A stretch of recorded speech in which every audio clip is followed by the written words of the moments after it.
Bonjour à toutes, merci d'être là et de venir participer. On compte sur votre participation et vos questions à cette table ronde, on va dire, ou conférence, sur l'art de se réinventer ou comment trouver sa place dans son environnement professionnel.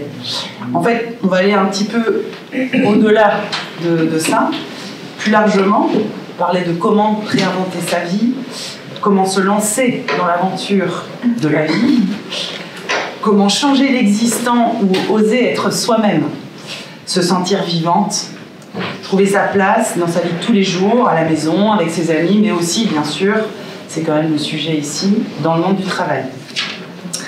Alors j'ai le plaisir d'avoir deux invités de marque qui nous ont fait l'honneur d'accepter notre invitation, et merci à toutes les deux de venir partager votre expérience et vos convictions aussi. Alors, vous avez entendu parler de Géraldine Nicole ici, qui s'est fait connaître cette année par une grande expérience, une grande aventure que vous connaissez toutes sûrement, puisqu'elle a gagné la fameuse épreuve des poteaux de Koh-Lanta cette année. Voilà, mais au-delà de ça, c'est un honneur de t'avoir avec nous aujourd'hui. Et au-delà de cette grande aventure, tu es aussi une maman, tu es une femme bien sûr, une maman, une entrepreneuse. Tu dis toi-même une aventurière à 360 degrés. Et tu dis en fait facilement que tu es championne de rien, mais finalement capable de tout. Et ça, c'est très inspirant. Et on veut bien le croire. Donc en relisant ton parcours, c'est clair et évident que ton côté aventurier et audacieux est déjà présent dès le plus jeune âge. À 22 ans, tu m'as dit avoir décidé de partir seule en Mongolie. C'était un pays qui venait juste de s'ouvrir au tourisme à 22 ans. Tu as également aussi traversé la Chine à vélo, petit pays, de rien du tout. Tu es originaire de Metz et puis tu es arrivé à Paris pour tes études que tu as quitté pour aller à l'île d'Ar aussi, s'installer à l'île d'Ar. Paris-Île d'Ar. Paris-Île d'Ar, c'est dans le golfe de l'île d'Ar, dans le golfe du Morbihan. Donc déjà, il y avait une île sur ton chemin qui t'attirait. Donc déjà, il faut un peu d'audace pour faire ça aussi. Tu m'as dit avoir eu un parcours semé d'embûches, mais aussi de rêves, de grands questionnements et d'espoir, qui vont te pousser à changer de vie professionnelle plusieurs fois, parce que tu ne trouvais plus le sens, entre autres. Donc, de responsable de la communication dans l'agglomération de Vannes, tu as ensuite créé ta boîte dans l'objet de communication, tu nous en parleras, mais que tu as revendu au bout de 10 ans parce que fatigué par cette aventure d'entrepreneur. Et là, de manière un peu différente, tu gardes le statut d'entrepreneur en te lançant dans l'immobilier en tant que marchand de biens. Tu nous raconteras aussi un petit peu plus ce que tu fais. Mais il y a eu aussi cette grande aventure de Koh-Lanta il y a pile un an, puisqu'il y a pile un an démarrait le tournage de l'émission pour 2022. Il y a 47 ans, donc je dévoile ton âge, on est entre nous. C'est vraiment plus entre-temps. Ah oui, c'est bon, voilà. C'était l'année dernière. Donc. Tu es la doyenne du jeu. Et tu espérais juste ne pas être éliminée au premier tour. Eh bien, c'était un peu plus loin que ça, comme quoi. Tu vas nous partager aujourd'hui ton histoire, te montrer qu'une femme ordinaire, comme nous sommes toutes, peuvent aussi accomplir des choses assez hors normes, assez extraordinaires. Donc merci Géraldine. Je vais dire un petit mot également sur notre deuxième invitée de marque, que vous avez peut-être aussi déjà eu l'occasion de lire ou d'entendre. Christine Testa, merci aussi d'être venue. Pourquoi j'ai mis Christine? Désolée. Il y aura un petit montage. Je la refais.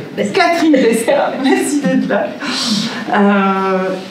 Tu aimes être présentée comme une entrepreneuse engagée. Ça nous plaît bien. Donc après avoir travaillé une dizaine d'années dans les domaines du développement durable et du digital, deux secteurs quand même qui sont très porteurs, mais tu as eu une envie profonde qui t'a animée assez vite de vouloir parler de ce qu'il va bien et de parler d'initiatives positives de notre société, parce qu'il y en a. Tu fondes alors l'optimisme.com, ce site. C'est le premier site qui met en lumière des initiatives positives en France. Et le succès du site est immédiat. Plus d'1 million de personnes vont te suivre sur les différents réseaux sociaux.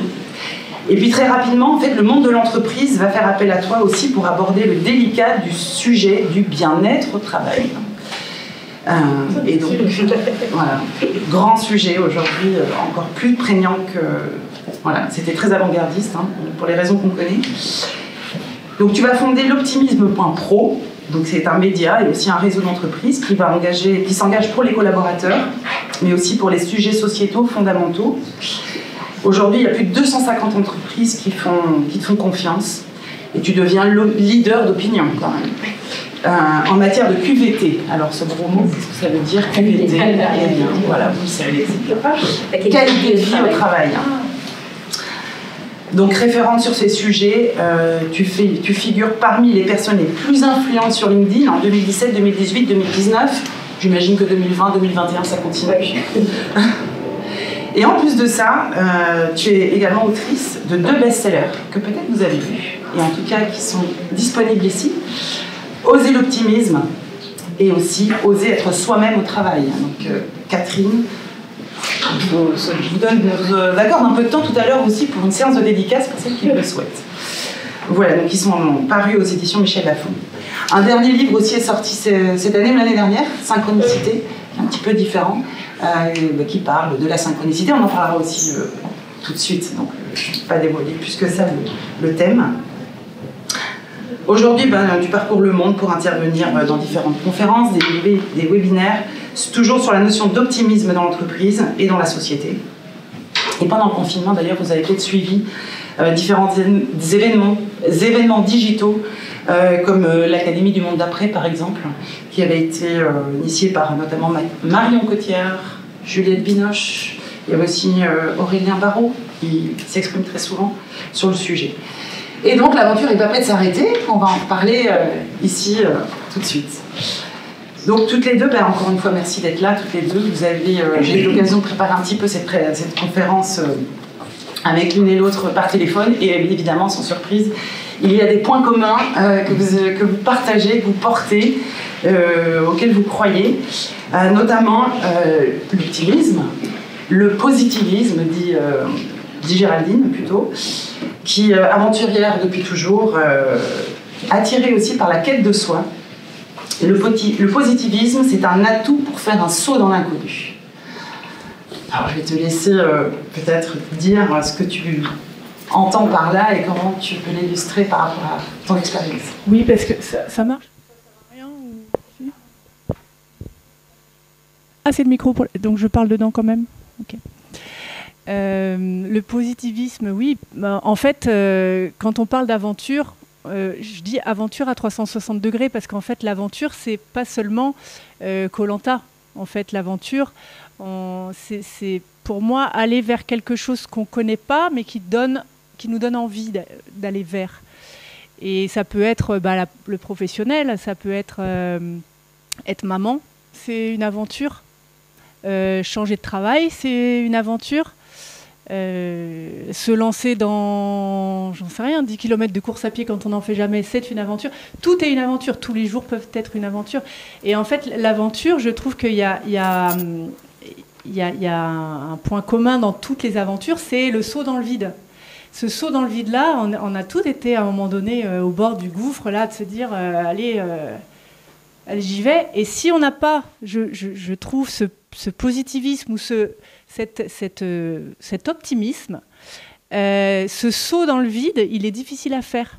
Mais je dirais même plus en fait que le positivisme, il est important, mais l'envie, elle est encore plus importante.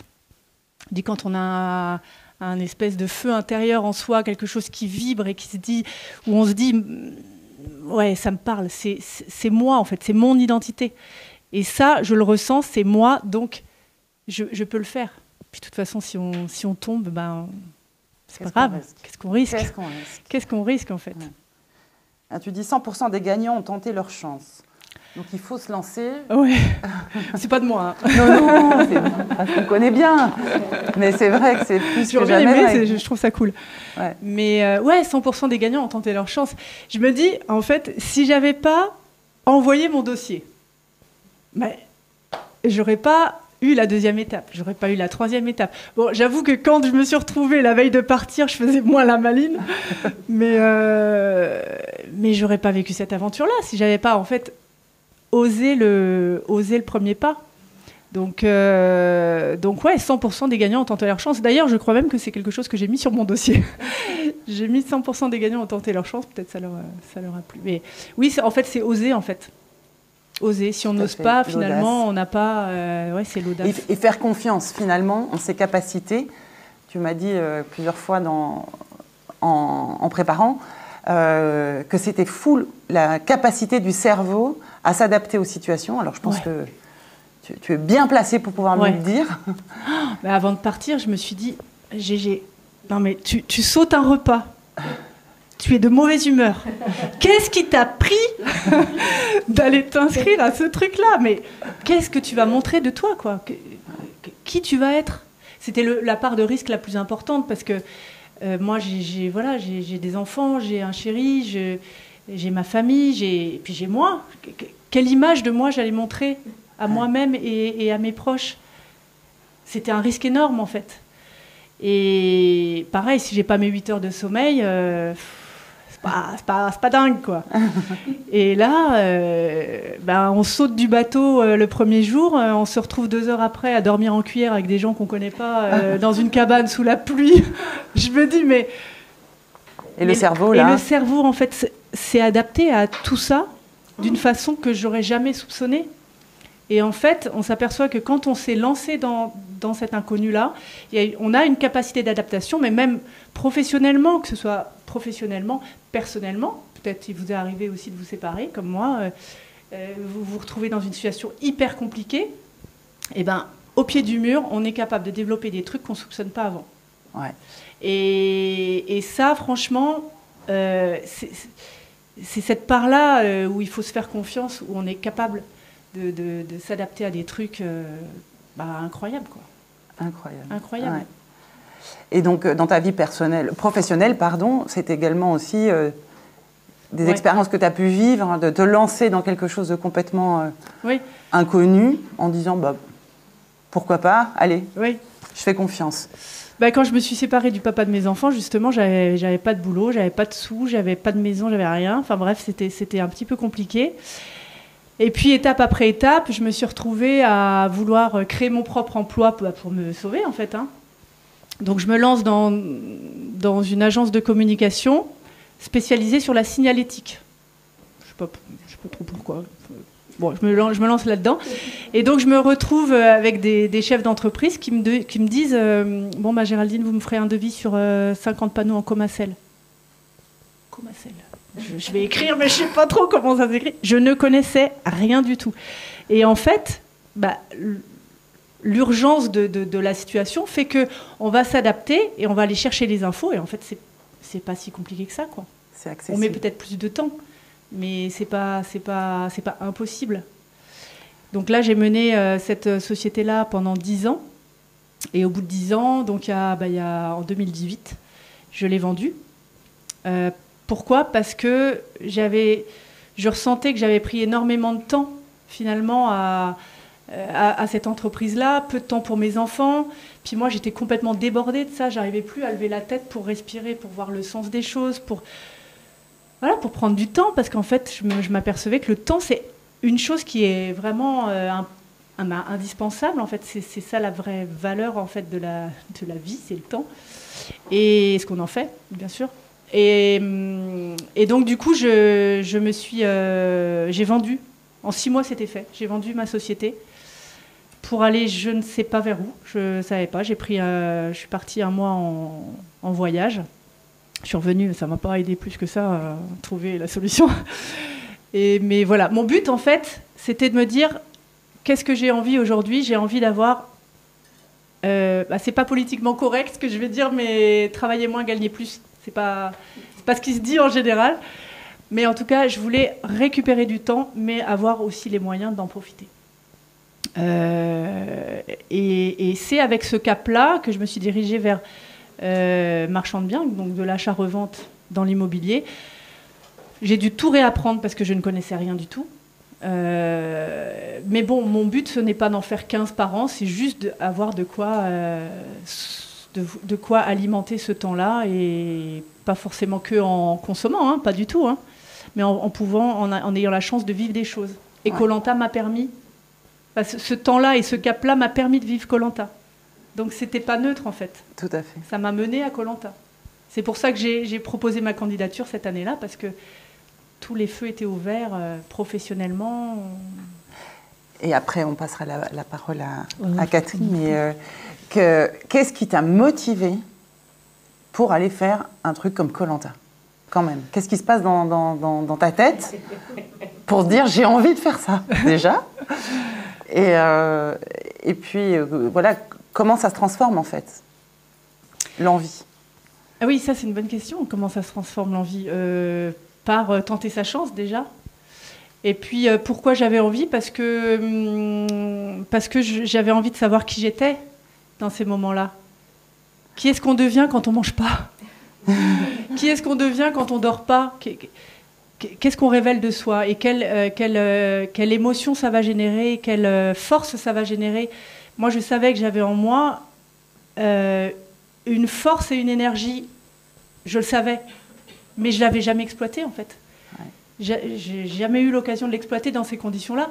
Et les conditions m'ayant poussé au bout du bout, je ne sais pas, pour celles qui ont vu la période de l'orientation, ça a été une épreuve où... Ça me fait des frissons quand j'en parle. Ça fait toujours la même émotion, c'est que là, à ce moment-là, je touche du doigt ce que je ressentais qui existait en moi que je ne connaissais pas. Et c'est un sentiment incroyable. Enfin, je ne sais pas pour ceux qui l'ont vu, mais j'espère avoir traduit l'émotion que j'ai eue, parce qu'elle est révélatrice. À ce moment-là, on se révèle à soi-même quelque chose. Et c'est énorme. C'est très particulier, c'est énorme. Bon, on reviendra sur les émotions, justement. Mais avant ça, Catherine, oui, je pense que vous devez partager le micro.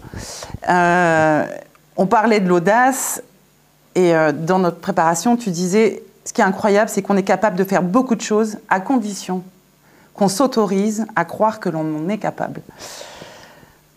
Ouais. C'est vrai que je rejoins complètement tout ce que tu dis. Cette notion de comprendre que le temps, c'est ce qu'on a de plus précieux. Moi, un jour, je me suis rendu compte qu'à la limite, l'argent, t'arrivais à le recréer, des amitiés, mais le temps, en fait, c'est la seule donnée qu'on n'arrive pas à recréer. Et quand on se pose la question à quoi j'accorde mon temps, à quoi j'accorde mon énergie, je pense qu'on voit la vie aussi de façon différente. C'est un peu ce que tu disais dans d'autres mots, et comme tu l'évoques, c'est cette notion que tu as racontée in fine, c'est cette notion d'apprendre. On est capable d'apprendre, en fait. On est dans une société du temps court où on se dit, mais attends, ça, je sais pas faire. Ça, je ne sais pas faire, et puis en plus, ça va me demander des mois d'apprendre à savoir faire. Et on n'a plus l'habitude d'être un débutant. On n'a pas, on se compare très vite. Alors moi, je parle beaucoup d'entrepreneuriat, forcément, mais très vite, moi, quand j'ai démarré l'entrepreneuriat, j'étais entourée de gens qui étaient déjà des entrepreneurs chevronnés, tu vois, qui avaient 6, 8, 10 ans de boîte, qui étaient capables de faire des business plans incroyables. Et je me disais, mais moi, j'arrive même pas... Non, mais à mettre des trucs dans des cases, je change de case, les chiffres, ça se mélange dans ma tête. Un jour, j'ai été voir mon comptable en lui disant, mais tu veux vraiment que je te mette des chiffres et que je te fasse de la prospective, ou si tu tirais les cartes à ce stade-là, c'est la même chose, c'est de la spéculation. Mais quand vous allez dire ça à un comptable, généralement, il défaille. Hein. Il a la petite perle de sueur où il se dit, oh là, qu'est-ce qu'elle me raconte, elle?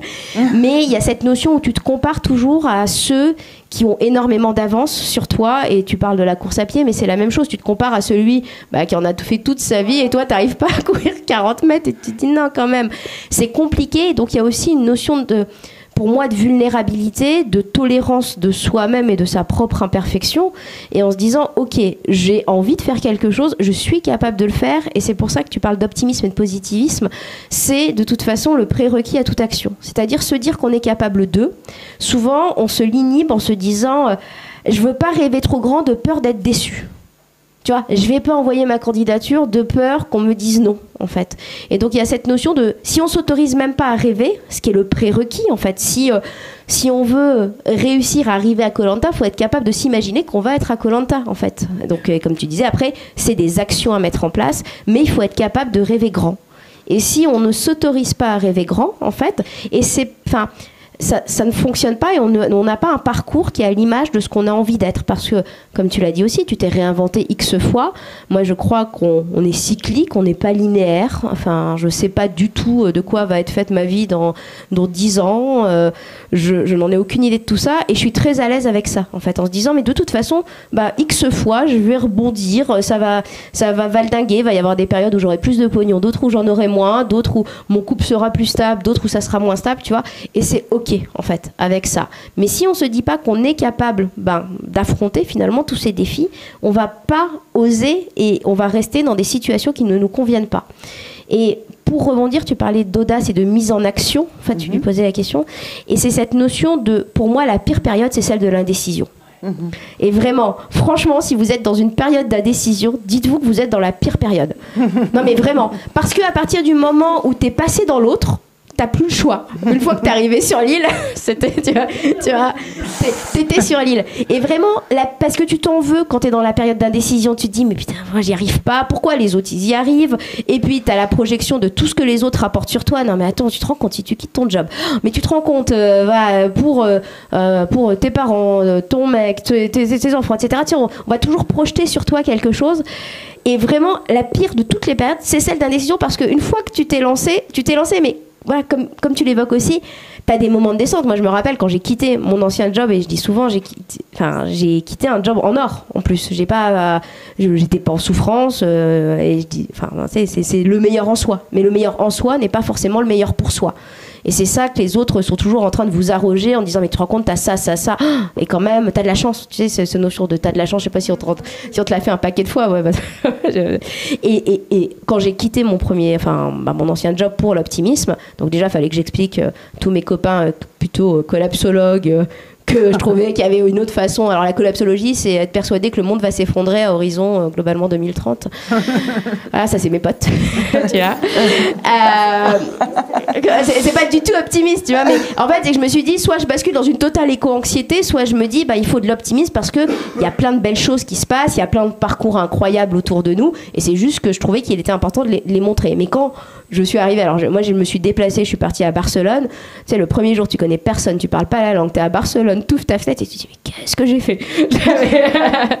Je parle pas, tu vois, j'étais dans la bonne langue, dans le bon pays, j'avais un job, un mec, etc. Et puis là je me suis dit non, c'est pas cool, tu vois. Donc voilà, donc c'est cette notion de toute façon, t'as des moments de descente et aussi c'est d'être ok avec ces moments de descente où tu te dis mais c'est compliqué en fait. Et l'entrepreneuriat, je sais pas si certaines d'entre vous veulent être entrepreneuses, c'est un peu la même chose que quand tu changes de boîte, tu vois, tu sais pas non plus sur quoi tu vas tomber, t'as toujours des gens qui sont plus compétents que toi. Moi, tous les copains qui étaient capables de faire des business plans à 5 ans, je te le dis, il y en a pas beaucoup qui sont encore là aujourd'hui.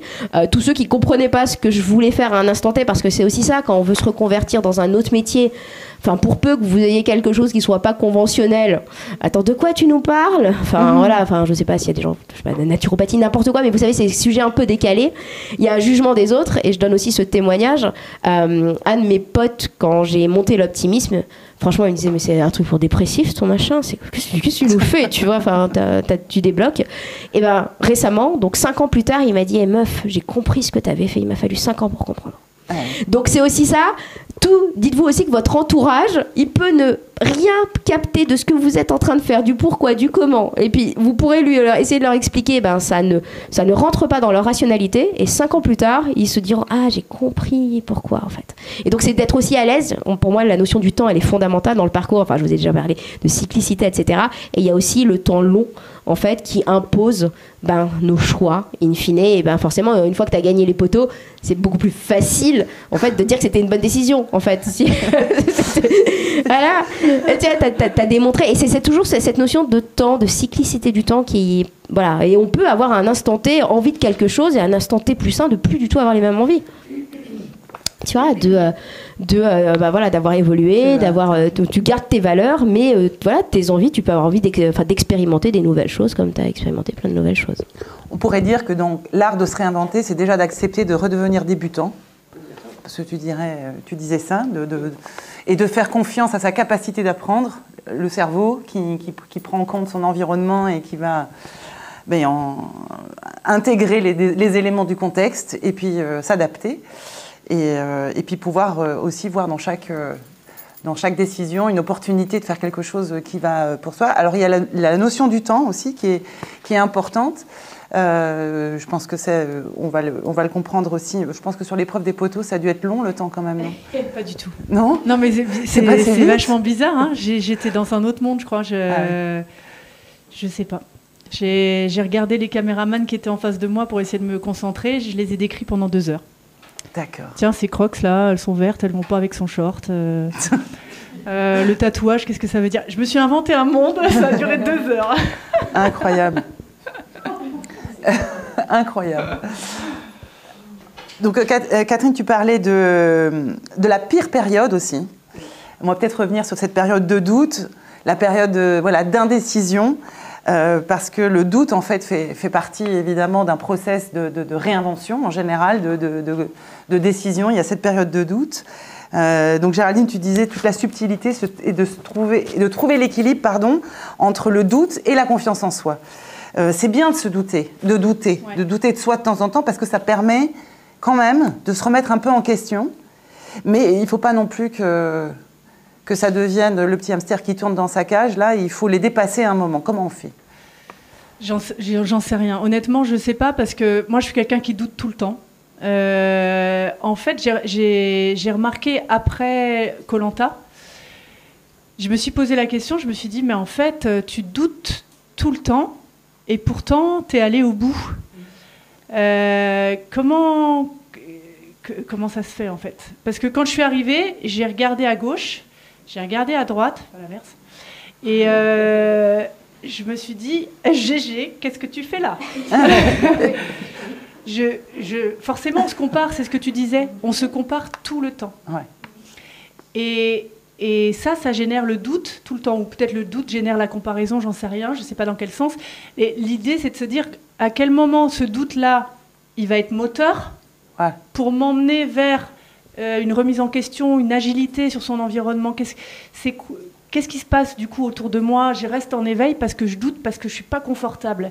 Et l'inconfort, je trouve que ça génère énormément d'agilité en fait, mais professionnellement surtout, particulièrement. Et du coup, je me suis dit que ce doute-là m'avait entraîné quelque part jusqu'au bout, parce que depuis le premier jour, je me suis dit, tu vas être éliminé. Prochain conseil, c'est toi qui sautes. Tout le monde me disait, mais non, pourquoi tu dis ça ? Non, mais je suis la plus vieille, c'est moi qui vais sauter. Ben non, et je passais les tours. Oui, mais une fois engagé dans l'épreuve, la confiance en soi revient, la confiance en ses capacités. En fait, la confiance, elle est venue avec l'équipe. Ah oui. La confiance, elle est venue avec les autres, pas avec soi-même. Enfin, pas avec moi-même, en tout cas. Elle est venue avec les autres, et puis, en fait, il a fallu trouver cet équilibre entre le doute qui est moteur et le doute qui est un frein. Ouais. Parce que aussi, le doute, si on en a trop, ça freine et ça te fait pas avancer. Donc ça, c'était difficile à trouver l'équilibre. Et puis après, il y a une chose aussi qui est super importante pour éviter de se comparer et de régénérer des doutes, c'est de se fixer un cap. Ouais. Et moi, le fait de m'être fixé un cap avant de partir m'a énormément aidé. Toi, je pense que c'est la même chose, c'est que tu sais que tu y vas. Ton cap, ça va être d'avancer le mieux possible. Je ne dis pas que je l'ai fait à 100%, en tout cas, j'ai essayé de le faire, d'avancer avec ton cœur et tes valeurs. Mais comment tu fais pour ça ? Je ne voulais pas avancer le plus loin possible, je voulais avancer le mieux possible. Et non, pas concrètement, par exemple, quel était ton cap et comment ça a motivé certains de tes choix Mon cap, c'était je veux avancer avec mon cœur et mes valeurs. Je veux que mes enfants retrouvent qui je suis, me retrouvent. Je veux moi me reconnaître. Je veux que mon chéri me reconnaisse. Je veux que mes enfants que ma famille me reconnaisse. Et je voulais. Du coup, ça a dirigé mes choix parce que quand il y a eu des choix à faire, c'est pas facile les choix quand on est sur place, parce que on est en permanence en train de se dire je choisis quoi ? Je choisis d'avancer dans le jeu. Ouais, c'est quand même sympa quand même d'avancer dans le jeu là. Je suis quasiment au bout, c'est quand même sympa. Si je le dégage, j'avance, c'est clair. Donc on peut faire ce choix-là, mais il n'y en a aucun qui n'est pas respectable. Tous les choix sont bons. Mais lequel on fait par rapport au cap qu'on s'est choisi ? et puis, on peut aussi avancer avec l'engagement qu'on a fait ou les promesses qu'on a fait à d'autres. Ça aussi, c'est un autre cap. C'est un autre type de choix. Qu'est-ce qu'on choisit au moment du choix ? Et choisir, c'est renoncer à tout ça. Enfin, et le choix ne peut se faire qu'avec le cap. En tout cas, moi, moi, ça m'a aidé. Mais c'est pas facile. Et le cap évite aussi de se comparer. Parce que mon cap à moi, et même professionnellement, c'est la même chose. Mon cap, quand je crée, tu disais tout à l'heure, tu crées une boîte. Au début, tu crées une boîte, tu regardes les autres, tu dis purée, ils vont vite. Ils vont vite. Et moi, qu'est-ce que je fais là ? J'avance à 2 à l'heure. Je suis pas du tout à leur niveau. Mais oui, mais si ton cap, c'est juste de faire une opération par an pour juste avoir ce que tu... ça sert à rien de te comparer, en fait. Ouais. Donc le cap aide vachement à descendre la pression, quoi. Et enlève des doutes. Et enlève des doutes. Alors oui, je vais passer la parole à Catherine aussi là-dessus, sur le doute et puis surtout la vulnérabilité. Qu'à un moment, il faut oser, accepter aussi sa vulnérabilité. sa propre vulnérabilité. En fait, je crois dans cette salle, on est tout imparfaite et c'est ok. En fait, tu vois, c'est de se dire ok, je suis meilleur que d'autres dans certains sujets, je serai toujours moins bon que d'autres dans d'autres. Par contre, c'est ça qui fait aussi la différence des uns et des autres. Et souvent, on se compare là où on est moins bon. On se compare à moi être très orgueilleuse, on se compare toujours par rapport à là où on est moins bon. Je te rejoins complètement aussi sur cette notion d'équipe. Moi, j'ai mis du temps en fait à oser raconter en fait que j'avais fait l'optimiste, parce que moi j'étais vraiment dans un milieu rationnel. Tous mes copains ils étaient ingénieurs. Quand je sortais du cadre, ils se demandaient. J'étais un peu la perchée de service en fait. Mais c'est important de le dire parce que très vite je me suis recréé une communauté de gens qui comprenaient mon projet. Ça m'a beaucoup fait culpabiliser parce que, in fine, mes amis que j'avais depuis 20 ans, 30 ans, des copains de maternelle parfois, tout d'un coup, ils me comprenaient plus du tout dans ma démarche. Mais moi, quand j'étais dans les dîners avec eux, je me sentais complètement extérieure à la situation. C'est-à-dire, je ne sais pas si vous avez déjà vécu ça, vous êtes à un dîner, vous vous auto-voyez à ce dîner-là en vous disant mais qu'est-ce que j'aurais été bien dans mon lit en fait, ou qu'est-ce que j'aurais été bien, mais c'est politiquement très incorrect de le dire, et puis il y a une sorte de culpabilité latente qui est c'est mes copains, je deviens associable, tu vois, tu as tout ça qui rentre en jeu, jusqu'à ce que tu rencontres des gens qui sont un peu dans la même énergie que toi, qui partagent des valeurs, tu vois, toi tu parles de cap, moi je parle aussi beaucoup de valeurs, parce que c'est se monitorer aux valeurs, qui comprennent ton intention, qui eux aussi sont à différentes étapes de leur vie, mais il n'y a pas de faux semblant. En fait, tu sais, attends, moi j'en suis là, toi t'en es où ? Bon ok, on va s'entraider, ce que vous devez vivre en fait d'ailleurs sur Koh-Lanta, parce que finalement vous êtes tous au même niveau, dans la même étape, et ça t'enlève tout un tas de casquettes, quel est mon métier, quel est mon rôle social, quel est mon rôle dans la vie, etc. etc. Et c'est vrai que se trouver une équipe de personnes qui vont vous soutenir dans votre démarche, qu'elle marche ou qu'elle marche pas, parce que tu sais ce que c'est, presque quand on est entrepreneur, sincèrement tu connais la galère d'être entrepreneur. Un vrai entrepreneur ne va jamais juger un autre qui se plante, parce qu'on sait ce que c'est. Un vrai entrepreneur va jamais juger celui qui ferme sa boîte, parce que parfois c'est salvateur, parce que on y a passé trop de temps. Tu vois, toi t'as vendu, moi j'ai eu des potes qui ont fermé parce que ils avaient des problèmes d'équilibre de vie, etc. Et tu vas jamais le juger parce que tu sais ce que c'est. Et donc je pense que c'est important aussi cette notion d'entourage, de qui on s'entoure à un instant T, sans faux semblant, et qui va être là pour nous soutenir. Donc c'est pour ça que des réseaux comme des journées comme celle-là sont importantes aujourd'hui, parce que finalement on est toutes à des étapes de vie qui sont différentes. Je veux dire, t'es peut-être l'unique à avoir fait Koh-Lanta, tu vois. Mais on se comprend parce que finalement, c'est une étape de vie qui est différente, mais il n'y a pas, tu vois, il y a pas de jugement, il n'y a pas de, c'est pas bien, comme tu disais, et c'est quelque chose de chouette. Moi, j'aime bien le doute d'un point de vue global, parce que pour moi, c'est un signe d'intelligence. Alors, je ne sais pas comment le dire, mais tu sais, il y a cette fameuse... je ne sais pas si vous la connaissez, la courbe de Dunning-Kruger. Vous savez, quand on apprend quelque chose, on a l'impression d'être hyper compétent, et plus tu avances sur un sujet, plus tu te rends compte que tu n'avais rien capté, en fait. Donc finalement, c'est presque sain pour moi de douter en permanence de ses propres compétences, en fait. Alors là, c'est plutôt des compétences plus intellectuelles que physiques, mais comme tu dis, le corps, il surpasse ça, et c'est aussi cette notion d'apprentissage, en disant, c'est cool, il y a encore plein de choses à apprendre, et dans le passé, effectivement, j'avais des certitudes qui n'étaient pas vraies. Et je crois que ça remet aussi en place un peu l'humilité par rapport à soi-même, l'humilité par rapport à l'autre, et une forme, alors, le mot commence à être galvaudé, mais vous savez, une forme de bienveillance, en se disant, non mais c'est bon, on est tous imparfaits, on part de ce postulat. Voilà, ouais. On a fait des trucs, chacun dans des domaines différents, et on a tous contribué in fine à notre société. Enfin, vous avez, tu le disais, je suis auteur, donc je reçois souvent des témoignages de lecteurs qui me disent votre livre il a changé ma vie. Et là tu te dis mais c'est juste une pierre, mais moi mon livre je le sais qu'il a changé la vie de quelqu'un parce qu'on m'envoie le message, mais vous avez pu dire une phrase à quelqu'un qui est restée dans son cerveau, qui fait qu'il aura un impact, que ça aura un impact sur sa vie. Et on change, en fait, on contribue tous à la vie des autres en permanence. Et je me dis, mais c'est une énorme claque à l'humilité. Enfin, soyons OK avec la notion de parcours. Et aussi, pareil, notion socio-culturelle du temps. En France, on a une notion socio-culturelle du temps qui est très figée. Parce que c'est comme ça aujourd'hui, ça sera comme ça demain. Tu vois. Ce qu'on a un peu moins aux États-Unis, moi j'ai vécu aux États-Unis, où finalement, tu sais que la toute petite start-up des 3 mecs qui sont dans une chambre peuvent finalement disrupter un marché. Tu sais, tu as une sorte de regard qui est pas biaisé, c'est pas je suis la grosse boîte face à l'entrepreneur, c'est attends, le mec il peut te défoncer ton business en fait. Et du coup, tu vois, cette notion très normée, on va juger l'autre à un instant T. Moi je sais très bien que aujourd'hui vous avez un métier, peut-être que dans 10 ans vous serez dirigeante des plus grandes startups de France, ou inverse, que vous serez dans des grosses entreprises. Non mais voilà, c'est ça ce que je veux dire. Ou à l'inverse, vous vous direz ah non, moi je préfère cuisiner et du coup voilà, je choisis de bosser 2 jours par semaine et de passer 3 jours à cuisiner, tu vois. Et tout est OK en fait. Et il n'y a pas de mieux, il n'y a pas de moins bien, ça correspond à une temporalité de vie en fait. Oui, et puis dans l'échange qu'on a eu aussi, tu disais il faut arrêter de dire qu'on est juste une journaliste ou juste une responsable de com.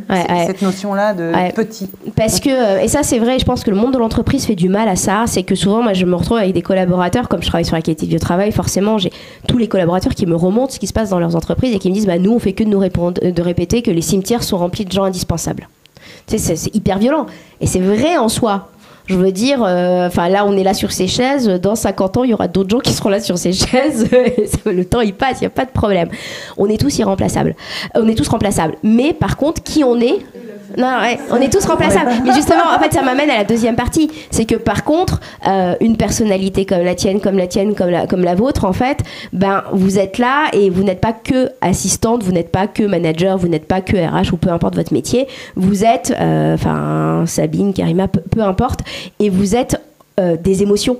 Vous êtes un tempérament qui correspond et vous allez forcément manquer à ceux autour de vous. C'est-à-dire que des compétences métiers, on les remplacera toujours, mais nos compétences qui sont beaucoup plus subtiles, en fait, qui sont, je le dis souvent aux assistantes parce que je suis beaucoup intervenue dans ce milieu-là, en fait, elles voient les problèmes, elles débunkent les problèmes avant même qu'ils soient apparus parce qu'elles ont une compétence, une subtile de...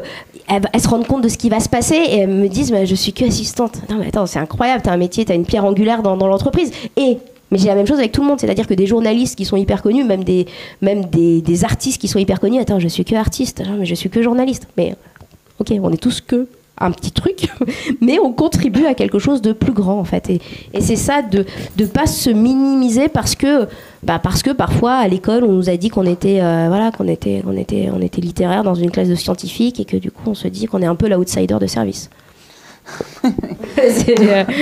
Moi j'étais la perchée de service quoi. Donc pour se réinventer, douter c'est bien, pas trop non plus.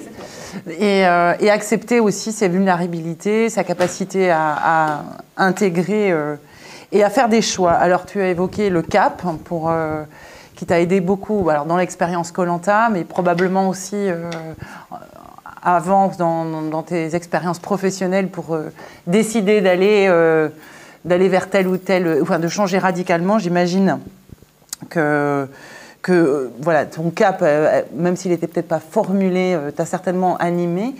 Et donc pour faire ces choix, toi, Catherine, tu dis il faut faire confiance aussi, donc, en ce qu'on est capable, mais aussi à la sérendipité. Alors, la sérendipité. Je le connais en anglais, ce mot, d'abord. Alors, on va dire que c'est un peu au subtil et à ce qui va se présenter sur votre route, en fait, à un instant T, et vous allez le prendre parce que vous êtes ouvert aux opportunités. Je vais donner un exemple. Moi, je connais forcément pas mal d'entrepreneurs, les stars de l'entrepreneuriat actuel. T'en as pas un qui te dit pas qu'il a rencontré la bonne personne au bon moment. Il y en a pas un qui te dit pas qu'il a eu un énorme coup de bol. Enfin, outre ceux qui te disent pas la vérité, la réalité, c'est que tous ont eu un énorme coup de bol, mais qui est arrivé dans une contrainte. C'est-à-dire que forcément, ils s'étaient lancés, il y avait quelque chose qui était contraignant, donc ils essayaient en permanence de se réinventer. Et puis, une opportunité s'est mise sur leur chemin, mais comme ils étaient ouverts, ils l'ont prise. Et c'est ça aussi que je trouve intéressant dans la notion de parcours, parce que pareil, ça rappelle l'humilité. Je veux dire, quand t'as les rockstars de l'entrepreneuriat qui disent non mais tu sais, nous on n'avait pas fait ça, et puis un jour finalement le hasard a fait que. Enfin, c'est même pas le temps le hasard, c'est qu'ils ont été capables de saisir l'opportunité, et il faut composer avec, parce que pareil, ça enlève peut-être un peu de l'orgueil à un parcours en fait. Oui, on peut être fier de ce qu'on a fait, mais il y a tout un tas de facteurs, et je pense que le meilleur facteur en fait, quand on veut changer de vie pro, ou même de vie perso, c'est de se dire ok, je vais aussi m'ouvrir et je vais sortir du cadre et je vais me laisser la liberté d'eux, parce qu'on se laisse pas la liberté d'eux penser que finalement on va faire un autre métier. Moi à la base, il faut quand même rappeler, je suis chimiste, enfin, j'ai fait de la physique chimie et je suis diplômée en développement durable. Enfin, je finis sur le sujet de la QVT à être auteur, on est vraiment à l'opposé, et pourtant je le savais. Et un truc que tu as dit tout à l'heure, tu sais, tu disais c'est un peu dans les tripes. Moi il y a aussi une sorte d'anima. Qu'est-ce qui te met en fait, tu sais, qu'est-ce que te met ce truc de vie en fait, où tu le sens mais tu veux pas te le permettre parce que toi on t'a étiqueté scientifique, tu vois. Moi je savais que j'étais pas trop naze à écrire, je le sentais, mais comme j'étais la scientifique de la famille, je m'étais pas donné la permission. In fine, je suis bien meilleure, enfin, je suis hyper maladroite, donc faire de la chimie c'était débile en plus, mais je sentais que ce qui me mettait en joie c'était quelque chose d'autre. Et c'est très difficile quand c'est pas ce qui a été validé par un diplôme, mais regarde, tout ton métier n'est pas la conséquence de ton diplôme, mon métier n'est pas la conséquence de mon diplôme, et c'est de plus en plus le cas. T'as fait quoi? La biochimie ça mène à tout visiblement. J'ai étudié les glandes. Peut-être la drosophile, est-ce que tu en as croisé aux Philippines? Donc voilà, c'est ça, je pense que c'est aussi important de se donner l'autorisation de ça. Ça rejoint un peu ça. Mais, donc, tu parlais de l'anima, de ce qui nous anime, et donc cette quête qu'on a aussi, donc le ressenti de nos émotions finalement, là où ça vibre. Et tu disais aussi enfin, quand on concluait notre échange, que finalement on est toutes capables donc, de faire des choses extraordinaires à partir du moment aussi on écoute un petit peu la petite fille, par les filles puisqu'on est entre femmes, de la petite fille qui est en nous, et de cette petite phrase qu'on a eue peut-être enfant, de se dire un jour je ferai ça, et que voilà, et donc d'aller s'écouter au niveau de ce qui nous fait vibrer ici profondément. Mais en fait c'est pas facile d'écouter ça. Non. Parce que on est enfant, voilà, puis on arrive sur les études, et puis après ça va vite. C'est les études, c'est être maman, c'est se lancer dans la vie professionnelle. Et des fois on se pose même plus les questions en fait. Et il y a des couches comme ça qui viennent se mettre d'année en année, et on se pose plus la question. Et c'est pour ça peut-être à 40 ans qu'on se pose toutes un petit peu des questions un peu différentes, parce que toutes ces couches-là, elles sont en place. Et puis on se dit mais est-ce que je suis à ma place en fait? Est-ce que ça correspond à ce que je... Il y a un truc que je sens pas, physiquement, je sais pas, si ça vous fait pareil, mais... Ça vous fait pareil? Des trucs où on se dit, oh là là, je suis pas bien. Puis comme vous réfléchissez à un truc qui vous branche, tout d'un coup c'est... Un petit sourire qui se dessine. Ouais, c'est ce sourire-là c'est difficile d'essayer de le chercher en fait. Et je me dis que quand on repense à nos rêves d'enfants, il y a souvent des choses parce que nos rêves d'enfants, c'est nous-mêmes depuis la base en fait. Donc je me dis souvent, les rêves d'enfants sont révélateurs de ce qu'on est encore 20 ans après, 30 ans après. J'en sais rien, peut-être. Mais moi, je me souviens en tout cas que quand j'étais gamine, j'avais déjà ces envies d'aventure, de découverte, de saut dans le vide. Voilà, j'étais impressionnée. Je voulais être assistante de Nicolas Hulot. Heureusement que Oui, mais c'est révélateur quand même. On doit avoir le même âge, et donc Nicolas Hulot, pour moi, il est toujours dans un environnement un peu déroutant et certainement pas pour les bonnes raisons. Mais voilà, donc quand je regarde il y a longtemps, je retrouve ces trucs-là, mais que que je vivais plus, je ne ressentais plus tout ça, et c'était enfoui. C'est pas facile de les rechercher, tout ça. je trouve. Et peut-être que malgré tout, cette envie ou ce rêve de vouloir faire Koh-Lanta ou de vouloir faire d'autres choses, de se lancer dans l'entrepreneuriat ou de n'importe quel rêve, hein, voilà. Ça révèle des choses. Il faut écouter. Je trouvais que c'était très joli. Tu as sorti une phrase aussi que je trouvais assez intéressante et inspirante. Notre quête dans la vie, c'est de se sentir vivant. On est bien d'accord. C'est de se sentir vivant. Donc de ressentir la vie et de ressentir ses émotions. Et donc, ce qui t'anime aussi, c'est d'être attiré par des expériences où tu vas pouvoir découvrir qui tu es. Ben voilà, je pense qu'on ne sera pas toutes capables d'aller faire un Koh-Lanta pour découvrir de quoi on est capable. Mais voilà, d'être attiré par cette envie de se découvrir dans un contexte finalement complètement inconnu, ça peut être grisant. C'est grisant, mais en fait... Même si c'est flippant. C'est flippant. C'est pour ça que c'est grisant, peut-être, je ne sais pas. Mais ce que je veux dire, c'est que peu importe quoi, que ce soit Koh-Lanta, n'importe quoi d'autre, si vous voulez aller... quand on veut aller chercher quelque chose, c'est... qu'est-ce qu'on cherche quand on se lance dans quelque chose? Si ce n'est pas l'émotion. On change de travail, c'est l'émotion qu'on cherche. On cherche à faire quelque chose qui a du sens pour nous. Donc c'est aussi de l'émotion qu'on cherche. En fait, si on réfléchit, on cherche de l'émotion partout, dans tout ce qu'on fait. Et en fait, voilà, les choses dans lesquelles j'ai envie de me lancer, c'est pour vivre ces émotions-là, parce qu'à travers les émotions, effectivement, on apprend à se connaître. De l'impertinence dans la pertinence, je dis souvent, parce que quelque part, il faut être un petit peu impertinent ou avoir de l'audace pour se lancer, mais tout en restant pertinent, parce que finalement, on a son cap de vie, voilà, et que ça reste pertinent. Mais ça génère des émotions, et c'est dingue, ces émotions-là. C'est génial, c'est génial. Et les partager, c'est encore mieux. C'est encore plus fort de les partager. On est toujours agréablement surpris ? Peu importe, en fait. Oui, on est agréablement surpris parce qu'on vit des choses, mais peu importe si elles ne sont pas à la hauteur de ce qu'on attendait, on apprend quand même des trucs et on rebondit et c'est de l'expérience. L'expérimentation, c'est super important aussi, je trouve. D'expérimenter et de tester, on ne perd rien du tout, en fait. Tout à fait. Catherine, est-ce que sur les émotions... Ouais. Alors j'ai plein de choses parce que tu évoques la notion d'expérimentation. Moi, quand je voulais qu'on me foute la paix, quand j'ai changé de job, j'ai pas dit je vais créer un site positif, tu vois. J'ai dit je vais regarder si je suis capable de créer un site positif.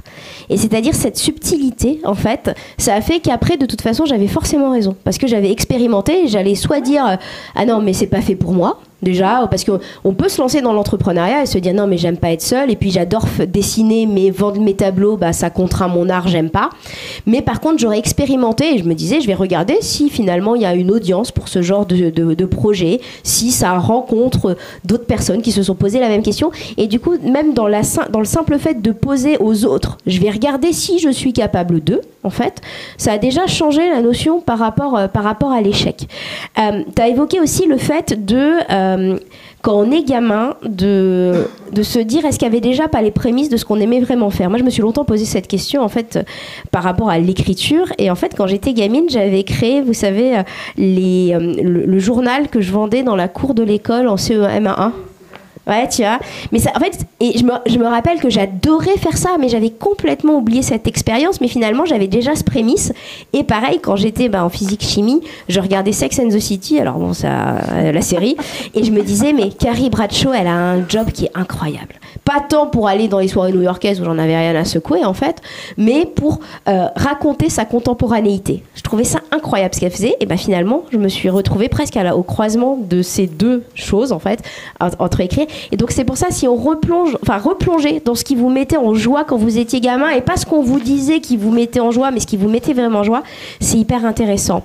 Et le troisième point sur les émotions, franchement, l'entrepreneuriat, c'est aussi un énorme bousculement des émotions. Moi, j'aurais jamais, on m'avait pas préparé à ça. C'est-à-dire dans l'entrepreneuriat, autant je savais qu'il fallait être capable, voilà, de faire des bilans comptables, de machin, etc. Autant j'avais pas compris en fait l'importance de gérer ses émotions, parce que quand on se lance dans un sujet, surtout quand on nous comprend pas forcément, et ben il y a les copains qui sont là immédiatement pour te soutenir, et il y a ceux qui sont tes meilleurs potes, qui comprennent pas ce que tu fais, qui sont pas là en fait. Et du coup, tu es en permanence face à déjà tout seul face à tes doutes, parce que c'est quand même une aventure hyper solitaire. En plus, généralement, il faut que tu rassures tout le monde. C'est-à-dire, non mais attends, t'en fais pas pour moi. Alors, ça dépend de notre composition de caractère. Moi, j'étais plutôt dans le genre à rassurer, tu vois, mes parents, mes potes, mon mec, etc. Dire, t'en fais pas pour moi. Donc, déjà, toi, tu doutes. Tu rassures les gens, alors que toi, tu doutes. Mais voilà, faut pas le montrer. Et en plus, tes potes, il y en a sur qui tu pensais compter, mais qui comprennent pas ce que tu fais, ou que ça remet eux-mêmes face à leur non-mouvement. Du coup, qui vont te dire ah non mais quand même, et puis pas te soutenir parce que ça les violente eux-mêmes. Et j'ai mis du temps en fait à être à l'aise avec ça. Et moi, au tout démarrage, j'avais lancé une campagne de crowdfunding, tu sais, pour voir si le modèle pouvait être expérimenté. Et donc tu vois, t'as ceux qui sont blindés de thunes, qui te mettent 5 balles en fait, et tu sais qu'ils l'ont fait sous la contrainte parce que maintenant ça se voit en fait, c'est tes potes en fait. Du coup tu vois très bien qui et du coup et tu sais qu'ils l'ont fait parce que les autres l'ont fait. Et t'as ceux que t'as pas vus depuis le collège, qui te donne un truc alors que tu t'y attendais même pas, et tu renoues aussi. C'est pour ça que, tu vois, pour moi la vie c'est cette notion de ça va, ça vient aussi. Il y a des moments d'amitié, mais c'est pas pour ça que c'est plus mes amis en fait, tu vois. C'est que j'ai compris, mais a posteriori, ce qui a pu être douloureux. Et je vais finir peut-être avec ça. C'est la notion de joie. C'est-à-dire que il y a juste avant le confinement, j'ai quelqu'un dans mon équipe qui m'a dit mais Catherine, comment tu vois la boîte dans 1 an? Je me suis dit, je crois que je lui ai fait la meilleure réponse, parce que je lui ai dit, écoute, je sais pas, mais j'aimerais que ce soit dans la joie. Et tu vois, toi tu parlais de cap aussi, tu vois, de comment je reste intègre par rapport à mes propres valeurs. Et moi je me suis pilotée sur la joie, ce qui m'a fait faire des choix qui sont pas les choix conventionnels. C'est-à-dire que, alors que moi tout le monde me dit mais faut se caler, faut grandir, faut aller plus vite, faut que t'embauches, etc. Ce que j'avais fait à un moment donné, je me suis dit attends, est-ce que ça me plaît, est-ce que ça me met en joie d'avoir de plus en plus de gens, d'avoir de plus en plus de trucs à faire, d'accorder de moins en moins de temps aux gens en fait. Et je me suis dit non, ça me met pas dans la joie. C'est certes un modèle social qui est valorisé de l'extérieur, mais c'est pas mon modèle. Je préfère être dans une croissance hyper douce, de faire en sorte que mes équipes se sentent bien, de moi me sentir bien, même si je suis fatiguée, mais tu vois, de se dire en fait c'est quoi ce qui me qu'est-ce qui moi me fait envie à moi Catherine, en cohérence forcément avec ton cercle familial, ton cercle professionnel, etc. Parce que sinon très vite on répond aux injonctions de la société, on répond aux injonctions des autres, et puis attends, faut que tu grandisses, mais attends, regarde tout ce que tu peux faire. Moi c'est sûr, je veux dire, sur le sujet de l'optimisme, je peux faire 1500 choses, mais la réalité c'est que j'ai pas envie de faire les 1500 choses. Donc se poser la question comme tu l'évoques, qu'est-ce que j'ai vraiment envie de faire, qu'est-ce qui me met en joie, c'est important. Ça veut pas dire que il faut que tout nous mette en joie au quotidien. Honnêtement, quand t'es entrepreneur, t'as un paquet de trucs que t'aimes pas faire, faut être clair. Par contre, t'as ton sens, t'as tes causes, t'as tes convictions. J'imagine que t'as pas dû aimer dormir sous la flotte. Voilà, moyen, c'est ça. T'as des trucs, ça reste moyen. Et ça veut pas dire qu'il faut être capricieux et de se dire qu'on va faire non-stop des trucs qui nous font kiffer. C'est pas ça la réalité. La réalité, c'est de se dire, ok, est-ce que globalement, quand je me regarde en face d'un miroir, je me dis ok, c'est ok en fait. Mais bon, c'est pas non plus la joie tous les jours. Et ça, c'est aussi, je vais pas faire une injonction à tous les jours faut être heureux. C'est pas du tout le cas. Est-ce que parmi vous, il y en a qui auraient des questions? Profitez de nos invités pour des questions. On a assommé tout le monde. Vous avez donc Géraldine qui a fait Koh-Lanta, Catherine qui est une pro de l'optimisme, surtout, dans le livre Oser être soi-même au travail. Géraldine, comment avez-vous été différente après Koh-Lanta? Qu'est-ce qui a changé? Comment est-ce que j'ai été différente après Koh-Lanta? Il y a beaucoup de gens qui me disent est-ce que ça t'a changé? Peut-être que la réponse est non. Non, la réponse est non. Mais en fait, avec la modulation de dire ça m'a enrichi. Ça m'a enrichi. Je n'ai pas le sentiment d'avoir changé, mais ça m'a enrichi d'un truc. Ah, j'ai des frissons. D'un truc incroyable, c'est-à-dire ça m'a enrichi d'émotions, ça m'a enrichi de rencontres, ça m'a enrichi de connaissances de moi, ça m'a enrichi de partage pendant la diffusion avec mes proches, ça m'a enrichi de voir aussi le retour des gens, ce qu'ils m'ont rendu. Voilà, il y a beaucoup de victoires en fait dans cette aventure. Et je ne parle pas de la victoire sur les poteaux, je parle vraiment des autres victoires qui sont incroyables. C'est pour ça qu'il y en a plein qui m'ont dit bah, ouais, mais tu n'as pas gagné les 100 000.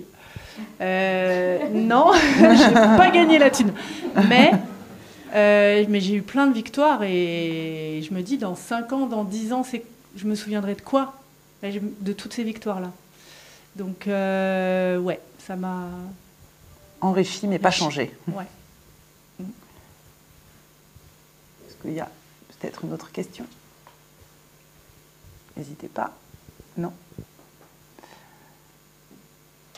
Par curiosité, qu'est-ce qui t'avait poussé à traverser la Chine à vélo? Parce que finalement, est-ce que c'est pas un chemin qui se répète, de se confronter à des épreuves, parce que traverser la Chine à vélo, ça doit être assez intense aussi. Ouais, alors, est-ce que tu peux répéter la question? Ouais. Qu'est-ce qui m'avait poussé à traverser la Chine à vélo? En fait, l'année d'avant, j'avais été en Mongolie et j'avais rencontré des voyageurs à vélo. Ah oui, parce qu'on n'a pas parlé d'un truc aussi, c'est la liberté, le sentiment de liberté. Un truc qui est important pour moi, c'est le sentiment de liberté. De se dire, j'ai tous les choix que je veux, il n'y a que moi qui décide. Et j'avais croisé ces gens en vélo, je me dis, mais c'est super.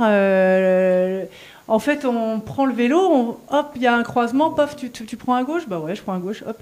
Et puis on avance comme ça avec une liberté incroyable. Et je me suis dit, bah ouais, le prochain voyage, c'est à vélo. Et du coup, je me dis, bah ouais, super, mais avec qui je vais partir, quoi? Parce que c'est pas tout le monde qui est motivé. Et en fait, j'ai essayé de contacter quelqu'un qui faisait le tour du monde à vélo. Alors, il n'y avait pas Internet, donc j'ai envoyé un courrier en Patagonie.